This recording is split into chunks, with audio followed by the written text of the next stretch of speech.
The Volkswagen ID.3 really is the Golf of the electric car world. It might not excel in any particular area, but you'd struggle to find a better all-rounder. It's good to drive, cheap to run, and there's a model to suit every requirement, or at least, there will be. Volkswagen describes the ID.3 as its most important car of a generation.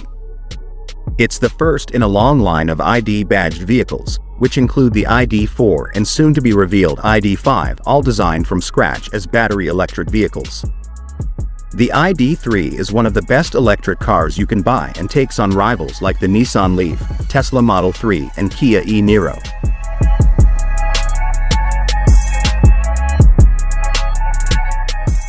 If you think of it as my first electric car, the Volkswagen ID.3 ticks all the boxes. For a start, it'll be cheap to run, with first edition models capable of traveling up to 260 miles between charges. Most of us will rarely cover more than that in a day. If you do, half an hour on a rapid charger will provide an extra 180 miles of range in just half an hour.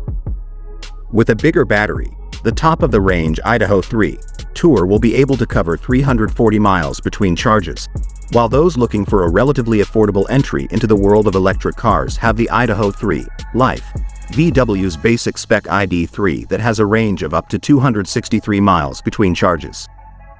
The ID.3 couldn't be easier to drive. You don't even need to turn a key or press a button to start it. As soon as you jump in, it's ready to go.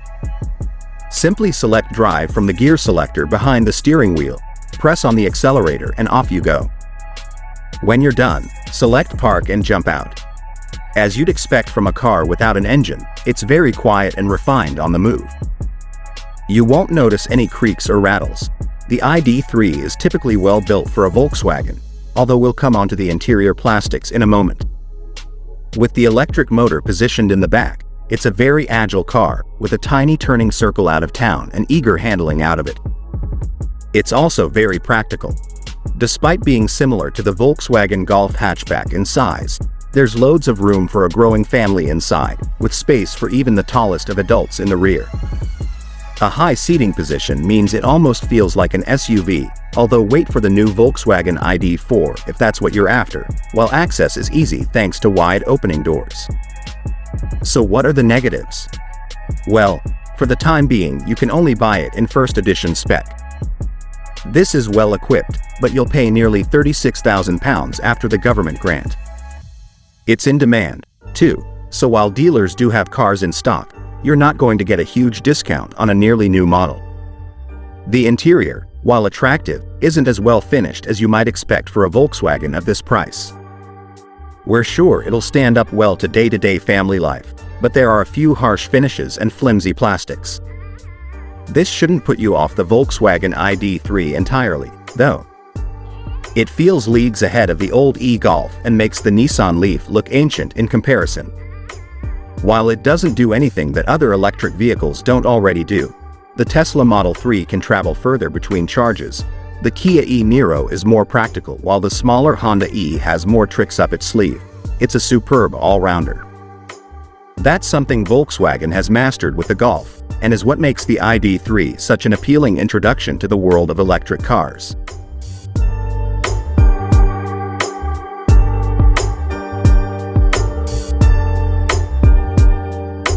Early Volkswagen ID.3 models wear first edition badges. They use the mid-range 58 kWh battery pack, which suits a lot of buyers, with its 260-mile range providing a perfect halfway house between affordability and usability. If you need to travel further, the 77 kWh model can cover up to 340 miles between charges, while, if you only want a car for short journeys, a more affordable 45 kWh version is available with a range of 215 miles. Standard equipment of the first edition includes the 10-inch sat-nav system, a rear-view camera, and 19-inch wheels. A huge panoramic sunroof is a desirable feature fitted as standard to Idaho 3S fitted with the Design Plus pack, while some prefer the optional 20-inch alloy wheels, which might well have a negative impact on ride quality on first impressions. The Volkswagen ID.3 has a cabin that looks just as futuristic as its exterior. It's nothing you won't get used to, though. There's a digital instrument pod behind the steering wheel with a gear selector on the side of it, as well as a 10-inch media system perched in the center of the dashboard. While the ID.3 isn't an electric SUV, take a look at the ID.4 if that's what you're after. You sit higher than you do in alternatives like the Nissan Leaf. Combine this with a useful armrest and excellent all-round visibility, and the cabin feels a very relaxed and pleasant place to spend time. This is helped by a wide color palette, as much as you can class various shades of black, white and gray as a color palette. The white bits, including the steering wheel, do help lift the cabin, but we wonder how quickly they might start to look dirty. With big windows and light-colored materials, the ID.3's interior has an airy vibe about it. You can, however, spec a huge panoramic glass sunroof which, we reckon, will lift the cabin even more. For a car that's not much bigger than a Golf, the ID.3's dimensions, if you're interested, are 4261 mm long and 1809 mm wide. The ID.3 feels very spacious. There's loads of headroom in the front and it's wide enough to prevent awkward arm bashing with your passenger. There's a plethora of useful storage pockets, too, including fairly big door pockets and a huge center console bin. There are also 2 cup holders up front. Access to the rear is easy thanks to 2 wide opening doors. There's loads of headroom back there and a decent amount of legroom, even for adults. 2 USB-C chargers will keep the teenagers happy, while there are also 2 useful door bins for storing bottles of water and the like. Although there are 3 seat belts on the back row, we wouldn't recommend the middle seat should be used for anything other than occasional journeys as it's quite cramped. There's also a lump in the floor hindering footroom. The Volkswagen ID.3's boot space is big enough for a car of this size, able to accommodate up to 385 liters of luggage with the rear seats in use, although a Nissan Leaf or Kia e-Niro can take more. There is quite a lip for hoisting items over, too, and you'd struggle to fit the charging cables in the small underfloor storage area. That's a bit frustrating. If you need more room, the rear seats split 60-40 and drop easily enough, although they're far from entirely flat. With them dropped, the ID.3 can take 1267 liters of luggage. There are ISO-FIX points aplenty, making the ID.3 car an easy car for transporting young children. These are fitted to the rear seats as well as the front passenger seat. The 10-inch media system is similar to that you'd find in the latest Golf, with buttons replaced by slightly irritating touch-sensitive sliders. It's not the most innovative system to use, and we reckon the Tesla Model 3's media system, even with its huge 15-inch display, is actually less distracting on the move. One way around this is to use the voice command system. This responds to natural voice inputs. Tell it, "My bum is cold," and it detects where you're sitting and turns on the appropriate heated seat.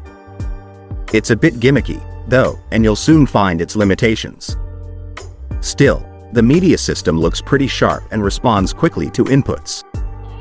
Its position high up on the dashboard means it's easy to glance at while driving, while the cute little driver display behind the steering wheel provides important information such as your speed and range remaining.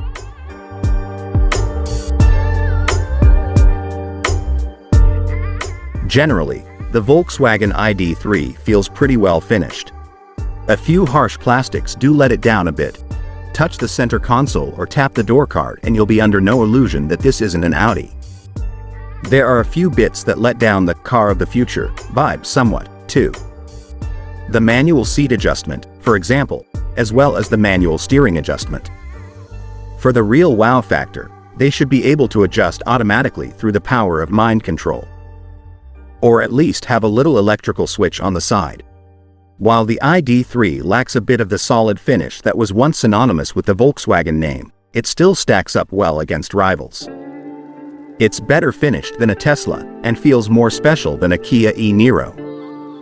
It also looks and feels at least 10 years newer than a Nissan Leaf inside.